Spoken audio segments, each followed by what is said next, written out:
And the Edsel, this Edsel, is a really good combination of the boulevard float with a bit of that road crushing capability and attitude of the early 50s American cars.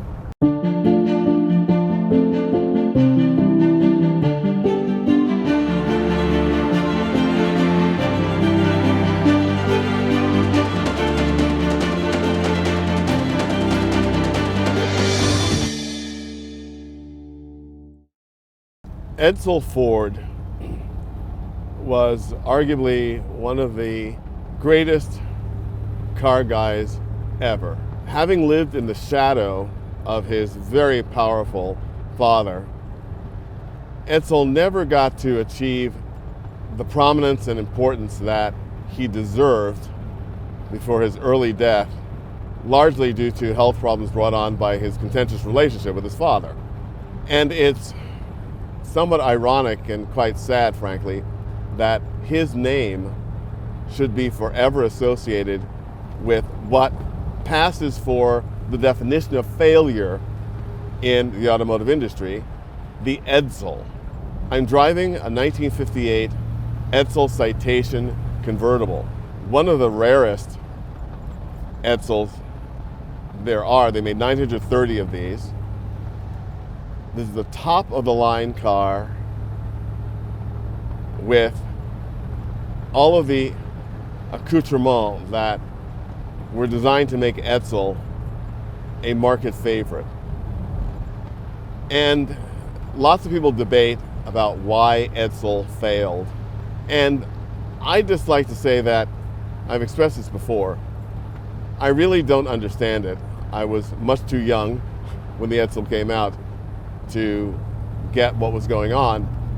I mean, there are certain undoubtable factors that play into the demise of the Edsel brand, not least of which is the fact that Ford introduced the mark in order to give the company, the corporation, more ammunition in the ladder of brands against General Motors and Chrysler.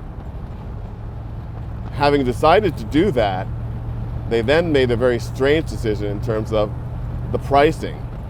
The Edsel was designed to fit in between Ford and Mercury, sort of as DeSoto fit in between Plymouth and Dodge. And it was an interesting idea.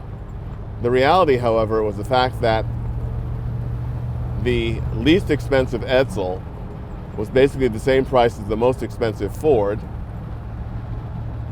Edsel overlapped considerably with the middle models of Mercury, the Monterey and the Montclair, and was almost expensive as the top of the line Mercury Park Lane. So that didn't make much sense from a consumer point of view. They couldn't see the clear difference, why they should choose an Edsel. The people that blame it on style, I think, are totally off base. This car is no more outrageous or weird than any other 1958 American car, and much less outrageous and weird than some of them. Like, take a look at a 58 Oldsmobile and tell me that the Edsel was rejected on styling. This is a car that has great lines, and it's also pretty well built. It was built in a dedicated plant that made only Edsels, although of course on Ford and Mercury platforms, using a Ford V8 engine rebadged as an Edsel. This 410 cubic inch engine is quite interesting because you open the hood and it says E475. You think, oh, 475 cubic inches? No. They were advertising the torque of the car. And that's something which is certainly a pleasure. This car is powerful, it's fast, it's very smooth. The handling is actually very good. The steering, of course, is feather light, as you'd expect in a middle upmarket car. And it's crammed with wonderful 1950s features like this wonderful rotating drum speedometer, which is so incredibly cool, and the push-button transmission controls in the center of the steering wheel. That's sort of interesting. Ergonomically, I'm not quite sure what the advance there is, but nonetheless, it's a cool thing to see. And this particular example is completely original. It certainly shows some of the wear of the years. Some of the plastic control buttons have broken, and some of the courtesy light lenses as well. But it has just this feeling of your grandfather's or grandmother's well-maintained old car. For a convertible as well, there's a remarkable lack of shake and rattle, which is also very impressive considering that one of the theories behind the demise of the Edsel was poor build quality. Well, this car certainly belies that. And it's really something that the Edsel was, certainly from the investment that Ford had made in starting the division and engineering and designing and building these cars, a failure. But, interestingly enough, in its first year, it was the second most successful new car launch since the DeSoto launched in 1929. And interesting, with useless fact, because obviously the car market in 1929 was a very different one than it was in 1958. But nevertheless, over the 3 model years that the Edsel was on the market, they sold 118,000 of them, which is not a lot of cars back then, but certainly a respectable amount of cars today.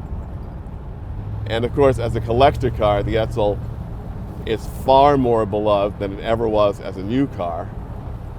And for someone who wants to really have a wonderful late 1950s American car experience with a bit of rarity and uniqueness, an Edsel's a great choice.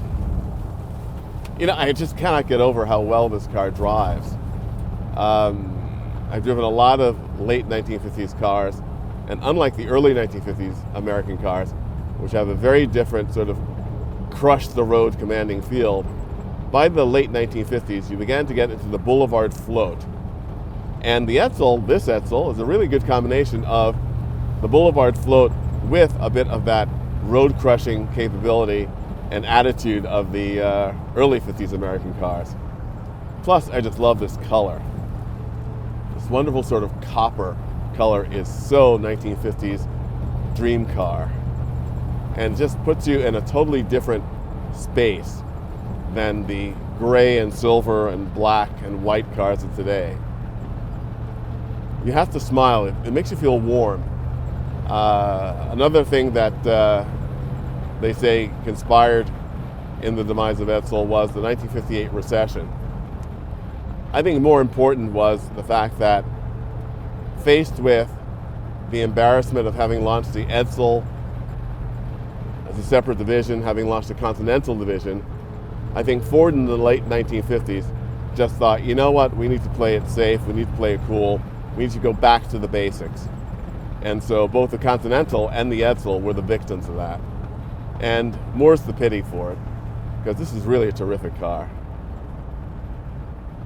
For all of those who think that the 5 letters that comprise the name Edsel spell failure, I'd say you're absolutely wrong. This car is a worthy tribute to a great man, Edsel Ford. And I invite you all to get behind the wheel of a good Edsel and tell me that I'm wrong. I don't think you can.